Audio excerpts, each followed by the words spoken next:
আজ আমি আপনাদের সাথে কোনো মুভির গল্প শেয়ার করব না। আজ আমি শেয়ার করব একটি চাইনিজ শর্ট ফিল্মের গল্প, যেটি দেখার পর আমি অনেকক্ষণ নীরবে বসেছিলাম। চলুন তবে মূল গল্পে যাওয়া যাক। আজ হলো চাইনিজ নববর্ষ, চারিদিকে উৎসবের সমারোহ।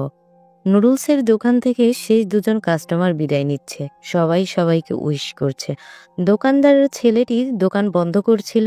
এমন সময় একজন মহিলা তার দুজন ছেলেকে নিয়ে দোকানটিতে আসে। দোকানদারের বউকে রিকোয়েস্ট করে এক বাটি নুডলসের জন্য। তখন দোকানদারের বউ দোকানদারের দিকে তাকায়, আর দোকানদার বলে হ্যাঁ হবে। তখন দোকানদারের বউ তাদেরকে 2 নম্বর টেবিলে বসতে দেয়, আর দোকানদার নিজে নুডলস রান্না করতে শুরু করে। তখন দোকানদারের বউ তাকে বলে যে আপনাদের তো 3 বাটি নুডলসের প্রয়োজন, কিন্তু মহিলাটি তখন মুখ কালো করে বলে না, আমাদের 1 বাটি নুডলসেই হয়। এরপর তারা নুডলসের জন্য অপেক্ষা করতে থাকে। নুডলস রান্না হয়ে যায়, চলে আসে নুডলস, আর বাচ্চা দুটো খাওয়া শুরু করে। আর তখন দোকানদারের বউ দোকানদারের কাছে গিয়ে বলে যে এ আবার কেমন কাস্টমার, মাত্র 1 বাটি নুডলস 3জন মিলে খাচ্ছে। তখন দোকানদার তাকে বলে যে কিছু মনে করো না, এমন পরিস্থিতি যে কারোরই আসতে পারে, হয়তো ওদের এখন সময় খারাপ যাচ্ছে, তাই 3জন মিলে 1 বাটি নুডলস নিচ্ছে। সবার সবসময় সময় খারাপ থাকে না, ওদেরও একদিন ভালো সময় আসবে। এরপর দেখা যায় ছোট ছেলেটি বাটি ধরে চুমুক দিতে শুরু করে নুডলসের সেই অংশটুকু খেতে। আর তখনই বড় ছেলেটি আটকায় এবং বলে তুই দেখছিস না মা কিছুই খায়নি। তখন মা বড় ছেলেকে থামিয়ে দিয়ে ছোট ছেলেকে বলে বাবা তোমার কি পেট ভরেনি? কিন্তু ছেলেটি মুখের উপর বলে দেয় না মা, আমার পেট ভরেনি। তখন বড় ছেলেটি বলে মা, আমি যখন অনেক টাকা ইনকাম করব তখন তোমাদেরকে প্রতিদিনই নুডলস খাওয়াবো। তারপরে মহিলাটি দোকানদারের কাছে জানতে চায় বিল কত হলো। দোকানদার বলে 5 ইয়ান। তারপর মহিলাটি 5 ইয়ান দিয়ে ওখান থেকে বাচ্চাদের নিয়ে চলে যায়। কেটে যায় একটি বছর। বছর ঘুরে আবার একটি নববর্ষ এসেছে। আজকেও দোকানদার তার সকল কাস্টমারদের বিদায় দিয়ে যখন তার ছেলে দোকান বন্ধ করছিল, তখনই সেই মহিলাটি তার দুজন ছেলেকে নিয়ে আবার দোকানে আসে। এবার দোকানদারের বউ তাদেরকে সাদরেই আমন্ত্রণ জানায় দোকানের ভিতরে, তারপর তাদেরকে 2 নম্বর টেবিলে বসতে বলে। দোকানদার মহিলাটি ওনাকে বলে আজও কি আপনাদের 1 বাটি নুডলসই চাই? তখন মহিলাটি বলে হ্যাঁ, আজও আমাদের 1 বাটি নুডলসই চাই। তারপর দোকানদার নুডলস তৈরি করতে শুরু করে এবং সে তার বউকে বলে আচ্ছা কেমন হয় যদি আমরা 1 বাটি নুডলসের পরিবর্তে তাদেরকে 3 বাটি নুডলসই দেই? তখন দোকানদারের বউ বলে এতে তার আত্মসম্মানে লাগতে পারে, এর থেকে ভালো হয় যদি আমরা একটি বাটিতেই 3 বাটি সম পরিমাণ নুডলস দিই। দোকানদার তাই করে, 3 বাটি নুডলস তৈরি করে। আর এইদিকে বাচ্চা দুটো অপেক্ষা করতে থাকে কখন নুডলস তৈরি শেষ হবে আর তারা খেতে পারবে। এমন সময় নুডলস তৈরি হয়ে যায় আর চলে আসে নুডলস। তারপর দুটো বাচ্চাই খাওয়া শুরু করে। তারপর তারা দুজন মিলেই মাকে একটু একটু করে তাদের বাটি থেকে নুডলস খাওয়াতে চায়। বাচ্চাদের অনেক জোরাজুরির কারণে মা বলে আচ্ছা ঠিক আছে আমি খাচ্ছি, কিন্তু মা শুধু নুডলসের ছোপটুকুই খায়, নুডলস আর খায় না। মারা যেমন হয় আর কি, সন্তানদেরকে খাওয়াতেই বেশি পছন্দ করে। মহিলাটি যেহেতু বুঝতে পেরেছে যে আজ নুডলসের পরিমাণ বেশি, তাই সে দোকানদারের কাছে জানতে চায় যে বিল কত হয়েছে। কিন্তু দোকানদারের বউ বলে যে 5 ইয়ান। তখন সে বলে যে আমার কাছে 10 ইয়ান আছে, এটা রাখুন। আমি জানি আজকে আপনারা নুডলসের পরিমাণটা বাড়িয়ে দিয়েছেন, আমার কাছে এর বেশি নেই, এই 10 ইয়ানই রাখুন। কিন্তু দোকানদার মহিলা কিছুতেই ওই টাকাটা রাখতে চায় না।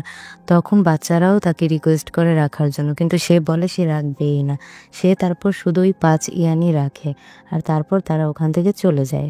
আবার সময় তারা আবার ঘুরে তাকায় কাঁদো কাঁদো চোখে এবং জাপানিজ রীতি অনুযায়ী তাদেরকে মাথা নত করে সাধুবাদ জানায়।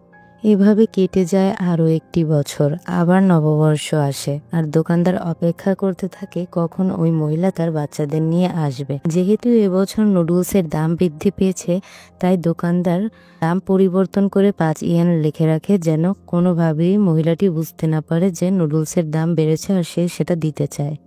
এরপর তারা মহিলাটি আসার জন্য অপেক্ষা করতে থাকে। আর দোকানদার তখন তার ওয়াইফকে বলে যে তারা আসার পর থেকে আমাদের দোকানের বিক্রি বেড়ে গিয়েছে, কি বলো, দোকানের অনেক উন্নতি হয়েছে। এর মধ্যেই ওই মহিলাটি তার বাচ্চাদের নিয়ে চলে আসে। তাদেরকে দেখে দোকানদার এবং তার ওয়াইফ অনেক খুশি হয়ে যায় এবং বরাবরের মতোই তাদেরকে ওই 2 নম্বর টেবিলেই বসতে বলে। মহিলাটি দোকানদারকে বলে এবছরও আমাদের নুডলসই চাই, কিন্তু এবছর আমাদের 2 বাটি নুডলস দিবেন। এরপর দোকানদার 2 বাটি নুডলস তৈরি করে, কিন্তু এবারও সে পরিমাণে কিছুটা নুডলস বাড়িয়ে দেয়। এরপর তারা অপেক্ষা করতে থাকে নুডলসের জন্য। তৈরি হওয়ার পর নুডলস চলে আসে। বাচ্চা দুটো তার মাকে জোর করে কিছুটা নুডলস খাইয়ে দেয়। আর মহিলাটি তার বাচ্চাদেরকে মন ভরে নুডলস খেতে বলে এবং তার ছোট ছেলেকে বলে, "তুমি আজ পেট না ভরা পর্যন্ত নুডলস খাবে।" তারপর সে হঠাৎই বলে ওঠে, "তোমাদের 2 ভাইকে আমার ধন্যবাদ দেওয়ার আছে।" তখন মহিলাটি বলে যে, "তোমাদের বাবা যখন 2 বছর আগে মারা গিয়েছিলেন তখন সে অনেক দেনা রেখে গিয়েছিলেন। আর আজ সেই দিন যখন আমি সকল দেনা পরিশোধ করতে পেরেছি। আর এটা শুধুমাত্র তোমাদের জন্যই সম্ভব হয়েছে। কেননা তোমরা কখনোই আমার কাছে 2 ভাই কোনো কিছুই আবদার করোনি। আমিও কখনোই তোমাদের জন্য ভালো কিছু কিনতে পারিনি, ভালো পোশাক খাবার তোমাদের দিতে পারিনি। তারপরও তোমাদের কোনো অভিযোগ ছিল না। তোমরা হাসি মুখে সবসময় মায়ের পাশে ছিলে।" তখন ছেলে দুটো বলে, "আমরা ভবিষ্যতেও কোনো অভিযোগ করব না।" এরপর বড় ছেলেটি বলে, "তুমি ব্যস্ত থাকার কারণে আমি তোমাকে বলিনি। আমি একদিন ছোট ভাইয়ের স্কুলে প্যারেন্টস মিটিংয়ে গিয়েছিলাম। সেখানে একটি রচনা প্রতিযোগিতা হয়েছিল।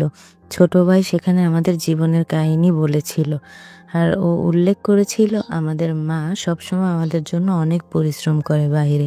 আর প্রতি বছর আমরা একটা আঙ্কেলের দোকানে নুডলস খেতে যাই। আর সেই আঙ্কেলটি আমাদের পরিমাণে বেশি নুডলস দেয়।